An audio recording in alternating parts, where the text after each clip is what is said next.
Hello, Success on Airs, and welcome to the TV and conference call talk show, The Road to Success.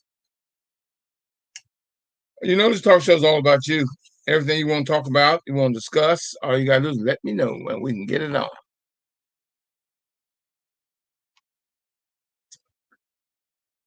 This evening's topic is going to be lessons throughout my life. I'm your host, Professor William Murray, and president of the Millionaire Mastermind Institute, which is an institute for entrepreneurs and future entrepreneurs. It's at the Millionaire Mastermind Institute where millionaire mindsets, lifestyles, and businesses are made. It's at the Institute where we take you from idea to implementation and beyond. You know, we're going to help make your life better, and with the knowledge of how. You know, I love this show. This show is really, really, really all for and about you. It's for and about you. No doubt. No ifs, ands, or buts about it. It's about you.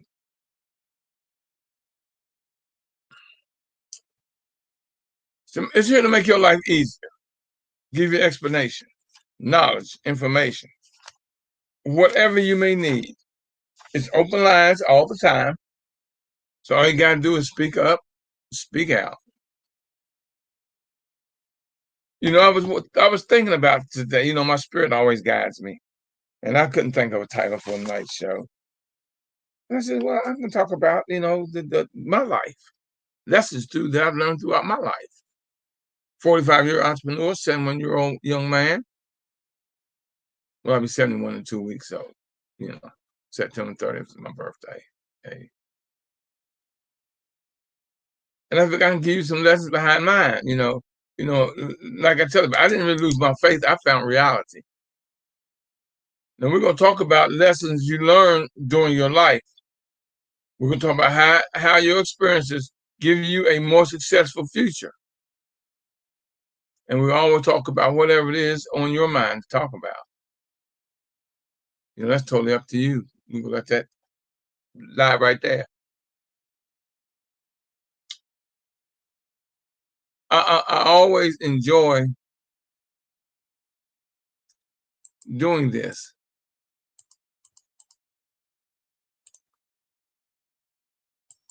This is my high. That's what I was looking for. That's what I was looking for. I'm getting pretty good at this, y'all. I wish I just could find some interns though. All the interns I get keep disappointing me. And one day they're going to come along, and I know they are. It's just a matter of time. It's just a matter of time.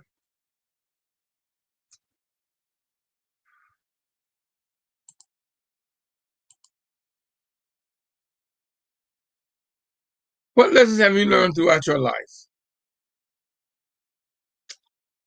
You know, I've gone through a lot in my life. I really, really, really, really have. And I've got millions of lessons that I've learned. You know, I'm an activist now for over 52 years. I've been an activist. Yeah, that's about right, about 52. Came up when I was 19. Got in the movement. Start meeting people, learning. Got some of the most brilliant minds to mentor me, to coach me.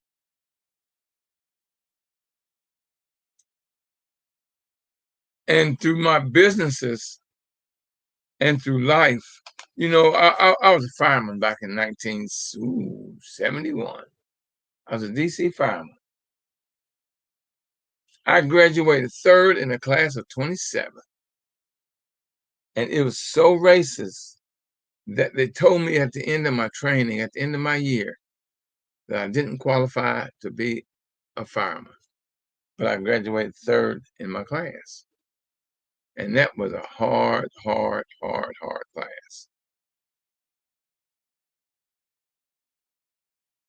I knew I qualified. but racism took over. The rednecks, that homeboy, that good old boy network took over. I think where I would be, what I'd be doing now had I have stayed, had they not have done that to me.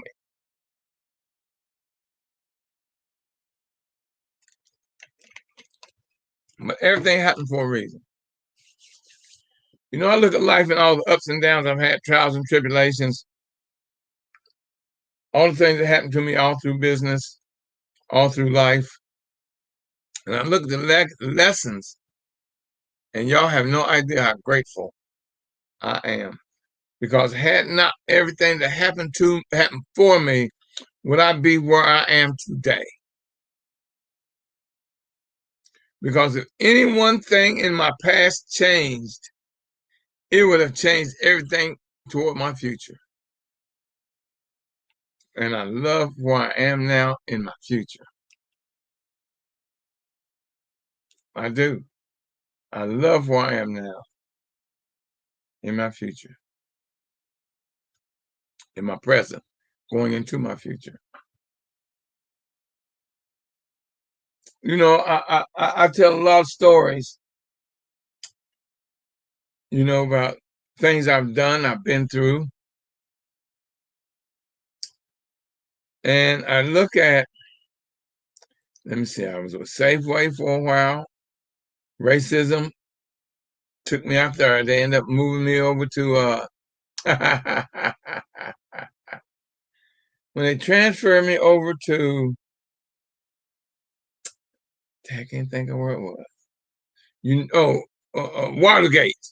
You know they wanted no black person in Watergate now. Come on, back in the 70s, black people over in Watergate? Nah, I was too militant. Had a bush, all that other stuff. They didn't like that. So I went to work one day on my altar. They called me to come in. They just got a new freezer and asked me to come in and stock it. And I stocked it. All day I worked and stocked it. And at the end of the day, he fired me. I'm thinking, wait a minute, you asked me to come in on my off day to stock this freezer, which I did, and then you're going to tell me I didn't do a good job and fire me, and I totally put up all the frozen foods, the milks and juices and everything. So I knew what that was. That was obvious. I mean, that was just because he was. You knew right off he was a redneck. He had to have to call me boy. And one day I told him, how old I gotta be before I become a man? He did not like that when I said that to him. One of them old redneck Southern guys was the manager. So I got fired from there. After that, I went to Magruder Foods down in Northwest on, can't think of the street now. There's Magruder's. And I did well there. I left there and went into the fire department. Because I was waiting on that to come through while I was working at Magruder. When it came through, you know, I was great. I was a good fireman, there's no doubt. But racism stuck its ugly head out there again. Oh, I'm telling y'all, I growing up in West Virginia, I saw racism. I grew up with racism. I knew what it was. And being out there in the movement and marching and protesting, because I wasn't one of the organizers then. I was just one of the participants in the marches. That was always up there near the front line, meeting the front line people. Let's see what happened after the fire department. Where did I go? I don't even remember. I bounced from here to there, and then at the age of 23, me and my buddy, me and my boy riding down Blazeburg. I never go Blazeburg Road, and we went past the bus company, and one of us was saying, "Hey man, let's go ahead and apply for a job." And I did, and they hired me. 1973, they hired me. I worked there for 10 12, I left in 83, retired, left in 83 and turned my papers in 85. I had something happen within the family in 83. And I had to go back home. My mother had a stroke. I packed up lock, stock, and barrel, and 3 days later, I was in West Virginia, taking care of my mother, who had a major stroke. That was in 83, 84. I stayed until middle of 85. I stayed there for over a year. And you know what? That is an experience that no one should ever have to go through, but it's something everyone should. I wouldn't have traded that year in for all the nothing. The year I got to spend with my mom, who was totally after stroke invalid. But like I said, everything happens for a reason. I needed that year in West Virginia to regroup and get myself together, clean myself up, clean myself out. And when I came back in 85, 86, 85, everybody back then, when I was at the bus company, called me Super Rook.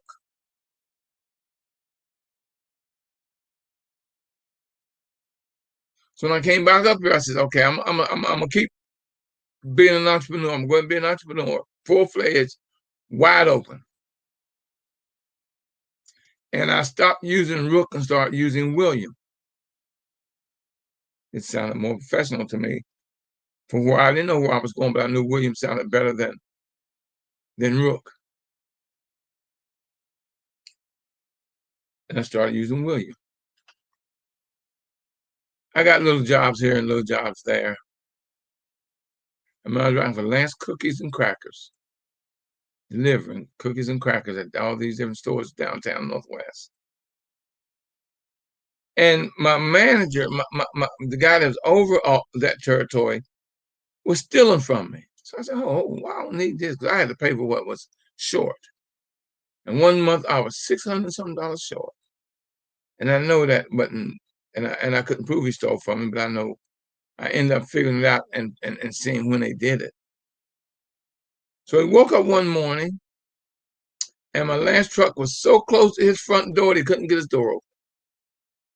I parked the truck up on his lawn in his front yard, right against his front door. When he called me, man, you better come get this truck and go out there and run your route. I told him, man, you can't. I don't work for you no more. I don't work for that company no more. I'll never forget that, because when I found out he was stealing from me, and I couldn't prove it then, and that wasn't the first time he stole from me. So I said, okay. And I did. I parked the truck right up on his lawn, right at his front door, where he couldn't even get the door open.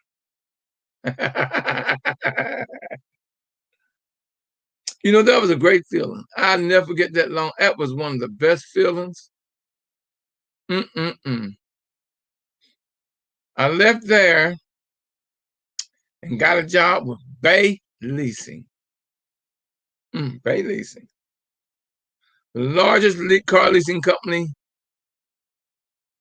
in the Washington metropolitan area. They were humongous. They were big. He did a lot of good advertising.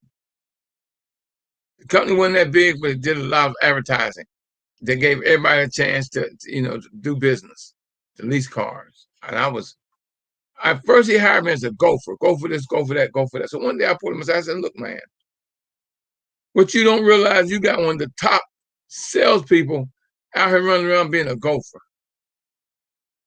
So let me try to be an agent, show you that I can do the job. And he's a nice white guy. He said, okay. And he gave me a chance. 3 months later, I was a top agent. I did more leases in the company than anybody. 3 months later. So I did that for about a year. And what happened, I saw it, and I don't know how I figured this out. I still don't know how I figured it out. We started having a problem getting cars. And that's when I realized what a monopoly was. The car dealerships realized that the money was out there in leasing cars, plenty of money. And they all got together and said, we will no longer lease cars, sell cars to leasing companies for them to lease. I'm thinking, whoa. So when we started having trouble, what I did, I notified the banks that Bay Leasing had. And I said to them, I give you all these deals every month. Will you buy my deal? Will you buy my paper? Will you buy my deal? Finance my customers if they qualify. And they told me yes. So I had like 4 or 5 banks that told me yes. I was the first Black in Prince George's County, the first Black in Prince George's County to have a car leasing company. 1987. And I was doing very well until they ended, because they shut down Bay Leasing first. There's a big company, so they shut it down first. Then they started picking off the little companies. Then they finally got to me. And then they wouldn't sell me no more cars. So I was out of business. That was no problem.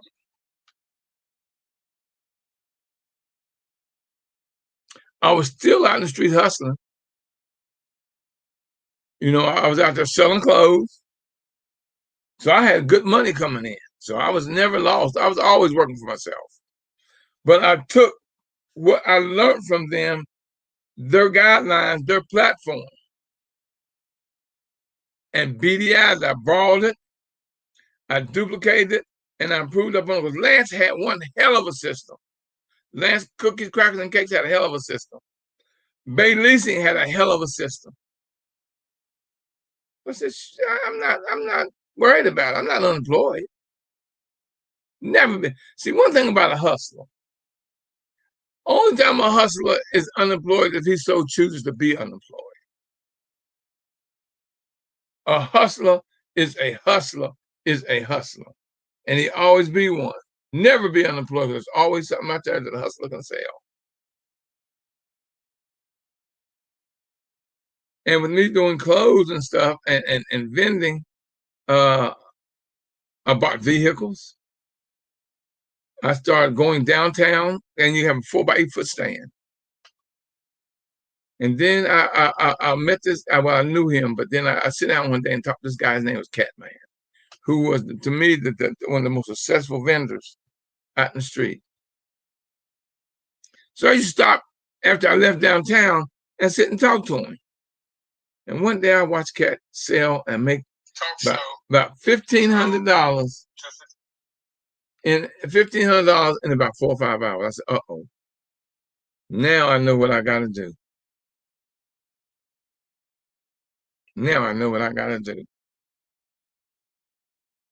So he had a cube truck, like a Frito-Lay truck or like a Lance truck. I went shopping, y'all. Found me one for a few $100s. Start stocking it, going downtown, leaving downtown. Now, here's what I did, y'all. That was I also said, wait a minute, there is a market out here. There is a closed market out here where I've got a captured audience that nobody seems to know. Because a lot of guys, when I got there, people were coming through selling stuff, but they'd be there 10 or 15 minutes and gone. They walk in, selling 10, 15 minutes and gone. And that was the bowling alleys. They had 2 leagues, one to come in at 6 and one come in at 9. And the house was full, so each one had 100 and some people coming through there for the leagues. I ended up having 3 bowling alleys: Marlow Heights, Capitol Heights, and out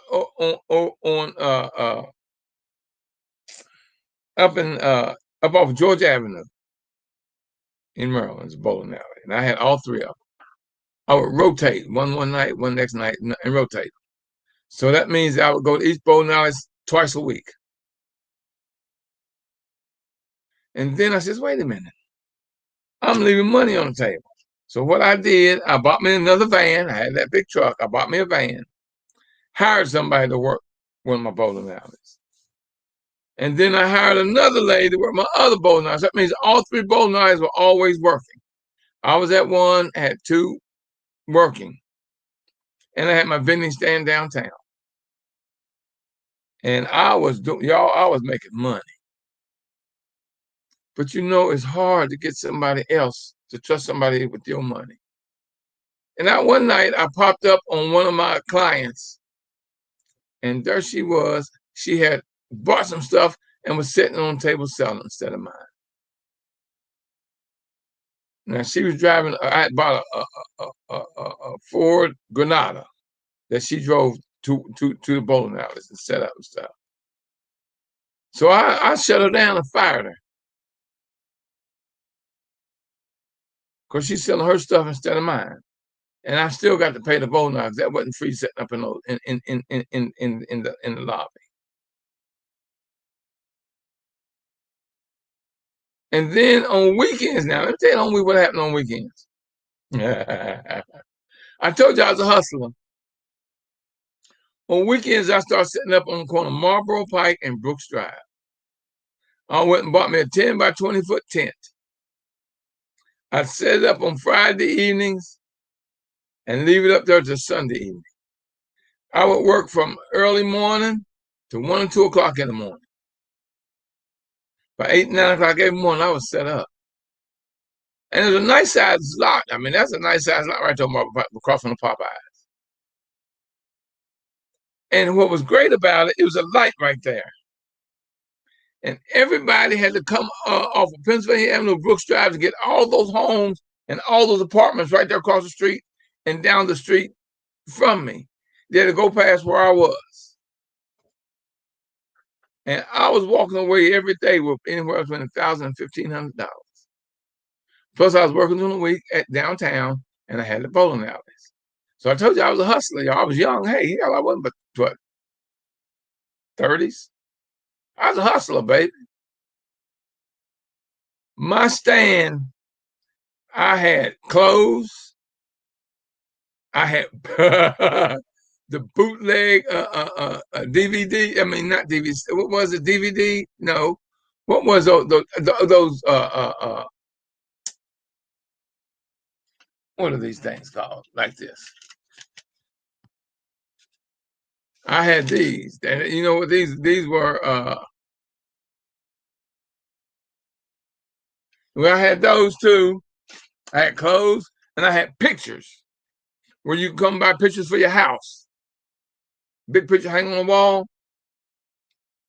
And then I went to New York one time shopping because I shopped in New York. And I saw a guy sitting on the corner with bicycles and tricycles. I said, man, would you look at that? Look at that. And I went and talked to him, man. And he told me he didn't know where within the area of New York where the place was that sold bicycles and tricycles. So you know me, I went riding around, baby, and I found it. They were in a box, but they weren't put together. You had to put them together. So I came back with a truckload of bicycles and tricycles. Up to 20-inch, anywhere from a tricycle to the first size bicycle you'd ever ride. And then I hired kids in my neighborhood. They made $3 a bike. And that's good money back in 80, what, 88, 7, yeah.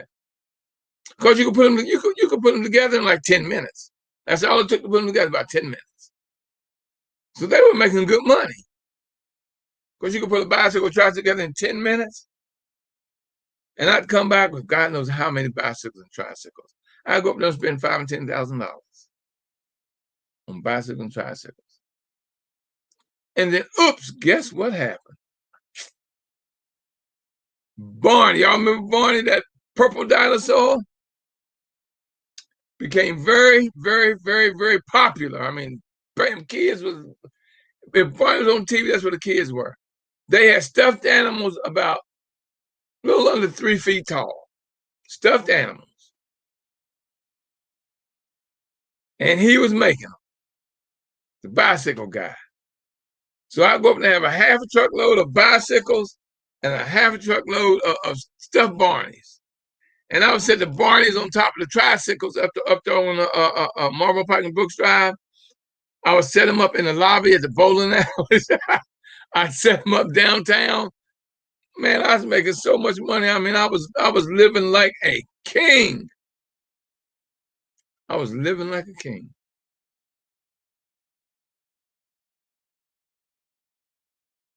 And then, oops, something else happened, y'all.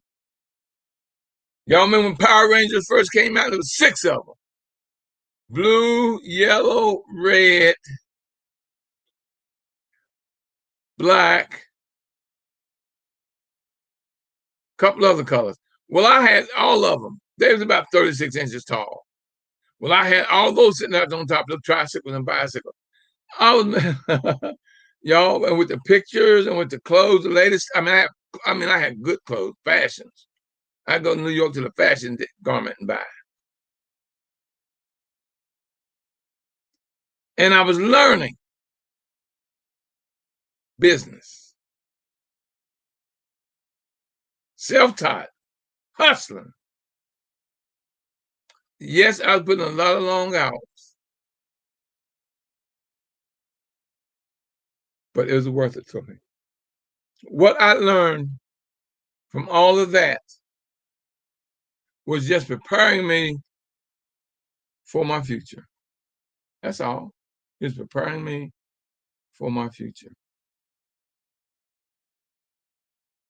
But it was all a lesson. See, lessons throughout my life. Lessons throughout my life. And like I told you, I'm a hustler, y'all. Ain't no doubt about me being a hustler. And I was learning business. I was having employees. I was hiring people. And when the Redskins had those 2 good years and they won the Super Bowl, oh my God, I went to New York. No, it was downtown. It was at the market. I was down one morning about 4 o'clock in the morning. This big truck came in, had these cases of Redskins shirts and Super Bowl shirts. And I told the guy, look, don't even take them inside. Just load them in my truck. And I paid the guy for them. I was the only one for the first 2 days that had shirts with the score on it. I was down on Connecticut Nail. I had found a supply for booties, stuff that other people didn't have. Booties, hats, gloves, you name it. I had stuff that nobody else had. Blankets, all of that. And I had to hire someone. I had to hire this guy. So he stayed in my house.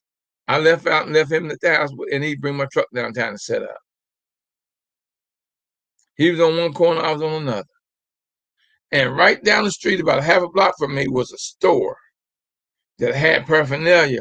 But it was such a popular victory that everybody couldn't fit in his store at one time. And what would they do? Come out and buy my stand, baby. And I was making a killing. I guarantee you, in a week, I did between $10,000 and $20,000 worth of paraphernalia. And I rode that horse until he wouldn't go no more. I mean, y'all, all that is preparing you for life. Preparing you for life. Because without that, I would not have become what I became. I ended up realizing I needed a warehouse, so I rented this 1,700 square foot warehouse with the upstairs. So I put my inventory upstairs because downstairs I ended up buying some printing machines. The printing machines to print I had a 3-color, I had a 6-color, and I had a heat press machine, a hat machine, And man, I was rolling it out, baby. I was rolling it. I hired this guy to be my printer. He knew how to handle the machine, the colors and stuff, how to do everything. I went and got myself, I hired this guy as an artist to draw designs for me.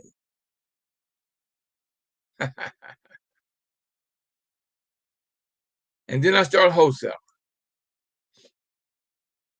Now I still had the vending stands. I still had the bowling alleys. I still had Marble Park and Brooks Drive. And now I got a warehouse that I'm doing printing. And now tell me I ain't hustling. How did I find time? I don't know how. Today I look back and say, how did I have time to do all of that? But I did it. I was learning, I was growing. And then, oops, there it is again. I ended up finding this spot at Core Hills, and I opened up a store. It was about 1,700 square feet. And I moved two of my machines to the back so I could have them there and we could print there. And I still have my warehouse to keep all my inventory. And then it was hot, y'all. I swear, I hate to say it, but I did so many RIP shirts. It was unbelievable. Because you could come to me with an order, and within an hour, I'd have your shirts printed and to you. 2 hours maximum. And I met these young guys. I don't know how it happened. They were artists. They were 15, 16, and 17. And I hired them. And that's when glitter was popular. You could come in and give me a picture of you. And I've given to my artists, they put it on a shirt, on a jacket, whatever you want. And what it was, you bought the jacket and the shirt for me. And then you paid me to have your picture painted on the back of it with glitter. Oh my God, did I make a killing with that? As a matter of fact, my logo was drawn. This kid came in one day and said, Mr. Rook, he says, I drew this up for you. I don't know if you're going to like it. How he had my logo, Thru-out, T-R-U-D-A-T, looked like a face that said T-R-U-D-A-T. And I said, wow, man, that's artist mind, y'all. That's the artist mind. There's no doubt. I don't know how he came up with that, but that started being my national logo for my clothing design. And what made it so great is my clothing design ended up being the clothes you had to wear in that area, else you weren't fly. I had dresses, I had skirts, I had outfits. I mean, you name it, I had it. Underwear, socks, shoes. On one side of my store was men, on the other side was women's.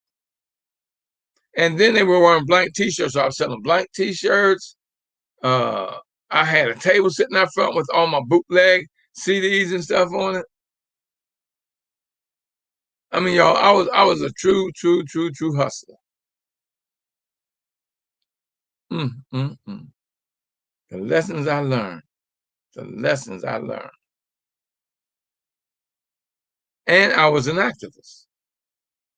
By then, I was one of the organizers of the march because I had been around Dick Gregory, Kathy Hughes, Reverend Fauntleroy, Bishop Stallings. Oh, it's just too many to name, y'all. I met Scott King. I met Rosa Parks. You know, putting all these marches together, the big march, hundreds of thousands of people come to Redeem the Dream March. The Enough's Enough movement. The march stuff for Martin's birthday. Well, you know, you got to have people handling stuff like somebody would be on where the buses come in. You got somebody tell them where to park and how to park. You have to have people guiding people to the subways, tell them where to get on at, where to get off at. And I was one of the organizers because anytime you looked on, if you looked at them behind them, you saw me standing with my kufi on. I mean, it was amazing how busy I was. and how successful as a businessman I was, and the lessons I learned. Wow, it's y'all. I'm just. It's amazing at the things that I did. And then I said, okay, I met this guy, and he says, man, once you get into real estate, man, you make a good realtor. You make a fantastic realtor. So what happened? I get into real estate, and I had a buddy who flip houses. So I started finding him houses that he would flip. And then one day I said, man, I need to meet your contact. And he introduced me to his contact, Mr. Lord. That's his name, Mr. Lord. And him and I talked, and I said, what I can do, I can find you houses anywhere in the Washington metropolitan area that you can buy and fix up and flip. But I want you to be my investor. When I find one that I want, if you will be my money lender, my hard money lender. Now, if I'm giving you 2 houses, 3 houses, you can give me 1. And he said, sure. I would call him and say, Mr. Lord, I found a house. I need $200,000. He said, send me the comps.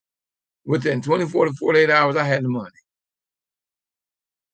The hardest thing about that whole thing was finding a contractor that you can trust. Because contractors, man, they don't show up on time. They're going to be late. They're going to be lazy.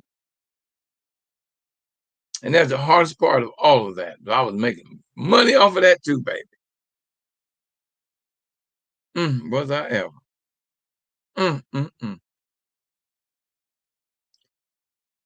I looked at what I did, but see, all this was just me. It's the process of getting me without realizing everywhere I went was a step up. Everything I did was a step up.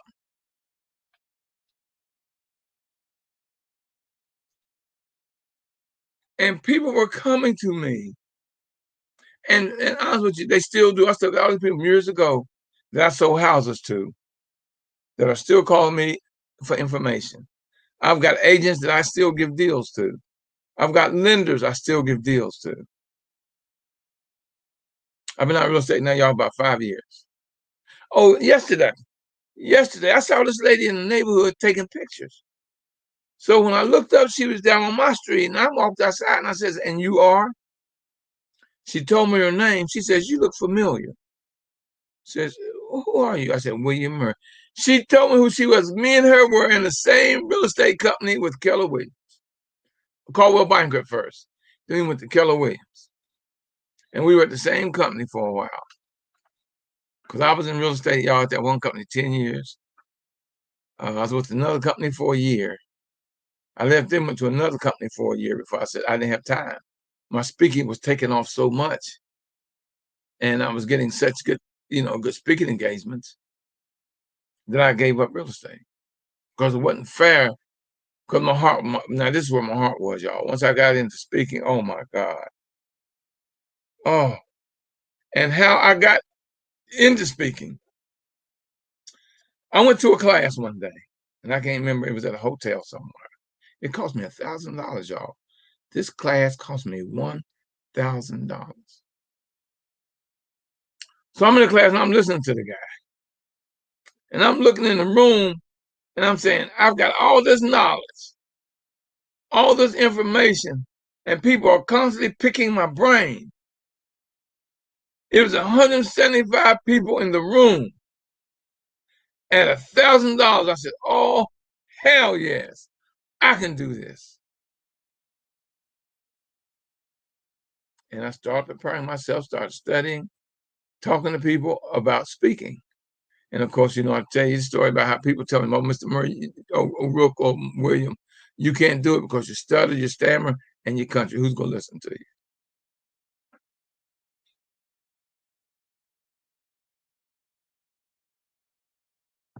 But like I tell you, Everything you do is preparing you for your future. Lessons throughout my life. You got to make sure that you're getting the lessons out of. That's what I always tell you.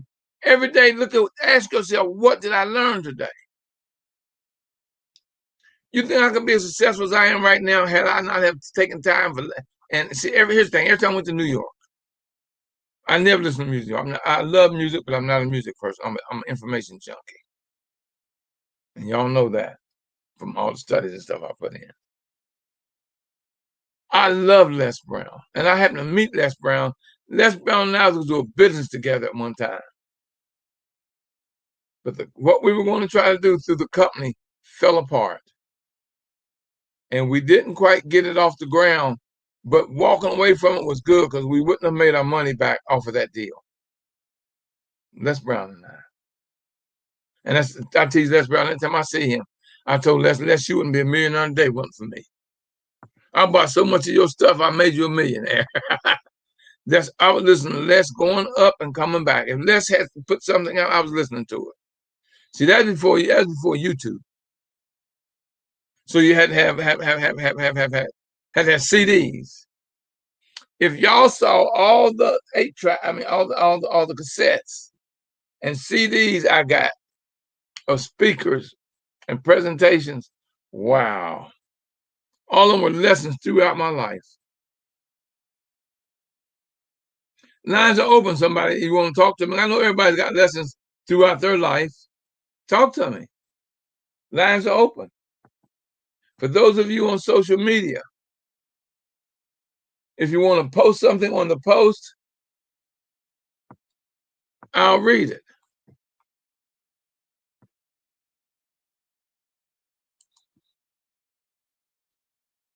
Talk to me. Post. Chandra, hello, Chandra McGovern and Franklin Brown. Franklin Brown told me, says, you are amazing. Chandra has me with hands and a halo over me. You right, baby. And there's my girl. There is my girl, Linda Nance. Hello, thank you for sharing this with us, Brother Murray. And oh, look at that. There's my there's my I was going to say grandson. There's my daughter-in-law, Joanna King. She's on. Hey, darling, you know I love you and ain't nothing you can do about it. Glad to see you on, dear. But I've done a lot of things in my life, y'all. And then, like I said, through my spirit, I couldn't figure out what to do. And then one day my spirit told me to go ahead and put together my speaking again and give it a name. And I thought and I went through it and I thought and I went through it and I thought and I went through it. And one day just told me, Millionaire Mastermind, and broke it down for me. Millionaire Mastermind, and broke it down for me. So this name is a spiritual name given me by my spirit. Well, I told you I speak to my spirit every day. Every day. Don't they go by, I don't talk to my spirit. It gave me my book that I have here, Climbing Success Mountain. Just go to my website at info at, what's my website? Daggone, y'all. See, that's been so long since I got so much going on right now. Hold on. I'm going to put it on my page. Oh, no wonder I'm not in banners. Let me go to banners. There it is. Website, mminstitute.info. Order my book. It's right there on the front page. And $15, Climbing Success Mountain. Now, let me tell y'all what I got coming up this weekend. Let me do this real quick. Y'all, I'm at Prince George Community College this Saturday. This Saturday at Prince George Community College. I'm doing a class on mastering your success, whether it's personal, spiritual, financial, entrepreneurial. This is a class for you to learn how to succeed and the guidelines of the best business to have or to begin. This class also is an answer to most of your questions. Now, I've done my research. I've got 40, almost 50 businesses that you can start with little or no money. You don't have to have a degree, y'all, to start these businesses. I'm even going to give you a way to get the money where you can do that. It's Saturday, this Saturday, September the 18th from 10 to 12:30, 2.5 hours. Prince George's Community College, 301 Largo Road, Largo, Maryland, 20774. At the CAT building. The something technology building. It's on lot H. Soon as you turn on lot H, it's the building right there on your right. Soon as you turn on lot H, that big building right there, lot H. Get your tickets, y'all, at mminstitute10.eventbrite.com. That's mminstitute10.eventbrite.com. Now, let me tell you the good thing about this class. You can either get tickets for live or you can get Zoom tickets. And I'll send you the Zoom link. It's not but $20, y'all. If your life and your business ain't worth $20 in 2.5 hours, you don't need to be trying to do what you're doing. See, one thing for sure, there's nothing more powerful than an idea whose time has come.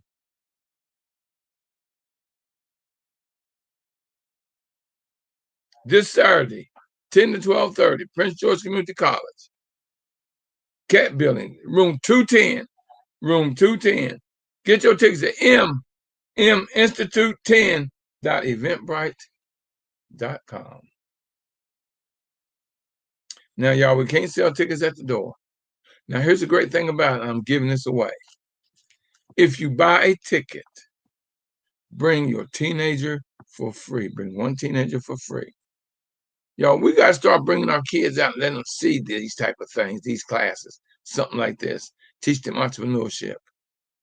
Now, I'm going to tell you what happened to me the other day. It was really, really disappointing. Right here in my neighborhood. I was on my way to the tennis court, 8 o'clock in the morning. And there's about 10 kids standing out there at the bus stop. So I stopped. I said, excuse me. I said, are y'all high schoolers? And they said, yes. I said, I'm Professor William Murray. I says, how many of y'all would like to be an entrepreneur? Have your own business? I said, there's only 3 ways to get wealthy. There's real estate, stock, and own your own business. Who here would like to learn business? And y'all think I'm kidding. They looked at me like I was crazy. They honestly looked at me like I was crazy. I'm thinking, wow. And not one of them spoke up. I couldn't believe it. I mean, it really floored me. I figured 2 or 3 of them would say, yes, me, me, me. They looked at me like I was crazy. I'm thinking, wow, how lost is that generation? What the hell are the parents teaching them, showing them? I didn't get it. I did not get it. It was beyond me. Y'all, we got to start bringing our kids to classes like this, showing them. I tell you to go on my YouTube channel, MRWMURY, Mr. W. Murray, and tell your child, look, for 2 hours, we're going to watch this hour show, and then we're going to talk about it. Because I teach about business, about success, about the mindset. And then we will talk about it. They don't hear and see what you hear and see. So they're going to teach you their thought, and you're going to teach them yours. You got to start preparing. Y'all lines are open. Anybody want to talk to me? We ain't got but 9 minutes. Well, less than that, really. Don't wait till the last minute, Maggie, because I'm going to cut you off if you do. Oh, my goodness. Well, I was wondering, are you going to have a call-in number on that as well? Nope, it's Zoom. Zoom. Oh, no, but don't they give you a call-in number as well? That, I don't. No, not that I know of, no. Because the guy who helped me put this together didn't give me that. No. Oh, Or if you got internet, just get a Zoom. Just go into Zoom. I'm gonna send you the link. Hit the or give me your email address. No, when you buy tickets, I get your email address, and then I'm gonna send you the link. I think you sent you have my email. Well, what it is when you buy your when you buy your ticket, it automatically asks you for your email, and I'm gonna send you the link. I got it already. So I'm gonna send you the link when you buy your ticket. Okay. And then for $20. Oh, y'all, this is what I'm gonna give y'all. All this list. You know, I was talking with someone yesterday, and I was telling them about this list. Man, they hadn't thought about this. He said, "Man, you know what?" He said, "I see two businesses on here that I think I'm going to talk to you about." And he says, "I'm gonna try to get my kids involved." It's a hell of a list I got. Where you can start your business with little, some of them with no money, and and you ain't got to have a degree. You ain't got to have a college degree in order to do it. All you got to do is just constantly stay tuned into me so I can guide you. Make sure your business legal.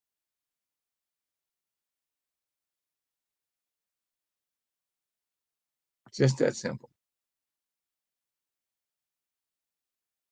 So go to MM Institute, the number 10, mminstitute10.eventbrite.com and order your ticket.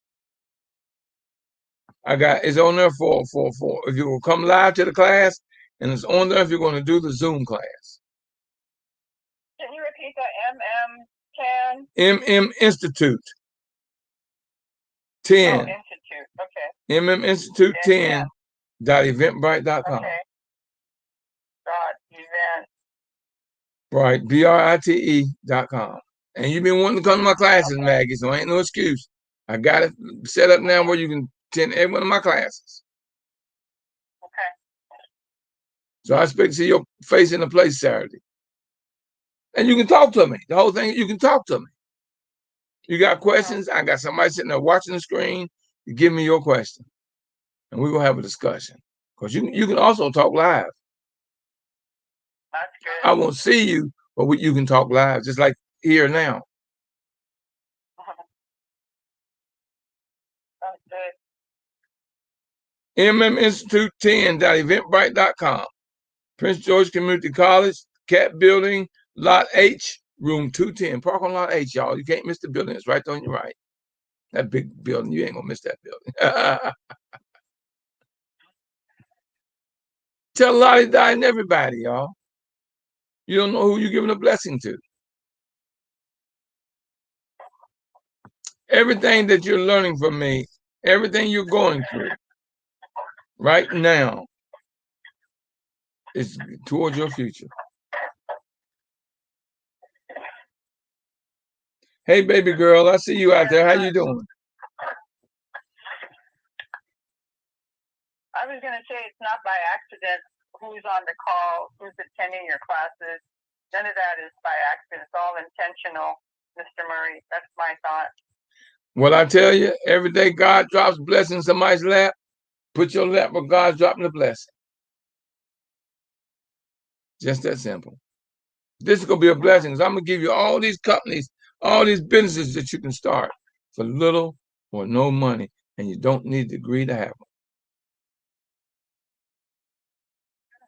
Hey, Professor Murray. Yes, dear. Hey, good evening, successionaires. I was going to chime in. I just want to say, first of all, I'm doing good. Thanks for asking. I was going to chime in and say, you know, I appreciate you sharing your story because it's just inspirational. It's motivational. And it just goes to show you that you start somewhere, start anywhere, start small. And that's because you started, that will evolve into something else, which will evolve into something else. And you grow as you go, and your business grows as you go. You're learning, your business is growing, but you will never get there if you don't start.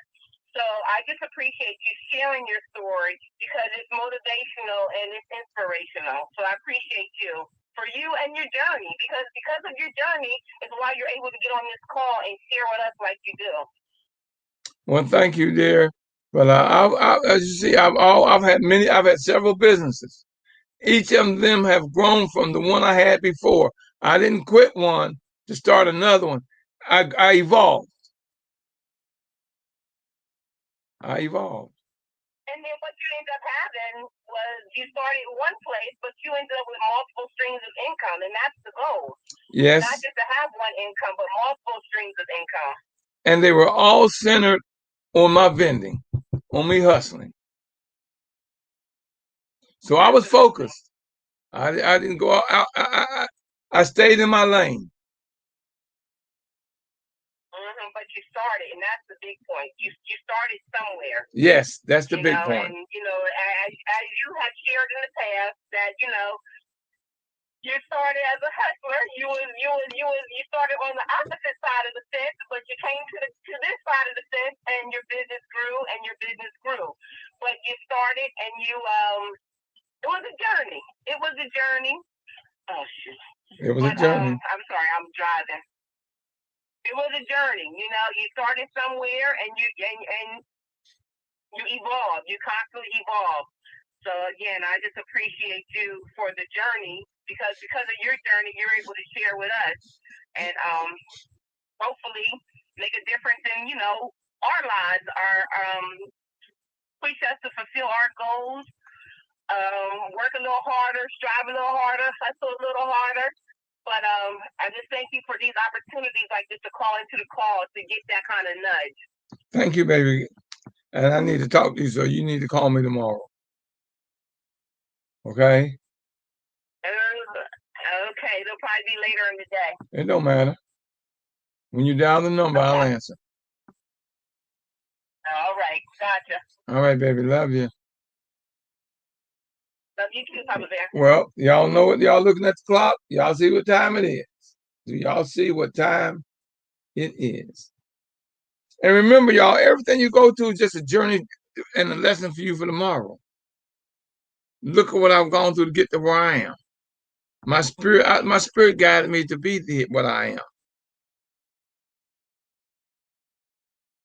It was a sad thing when I had to pack up and go to West Virginia to take care of my mother. But y'all, my life, I was going through a mental change. And I needed to get away from that fast hustling life, that street hustle life, I was in the street hustling. And I wanted to get away from it. So I ended up going to West Virginia for a year and a half.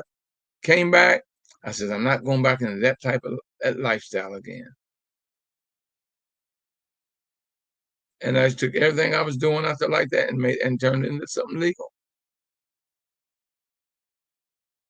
It's too easy, y'all. Right now is the time. Right now is the time to start a business. Right now, oh my God, is the best time to start a business. Right now.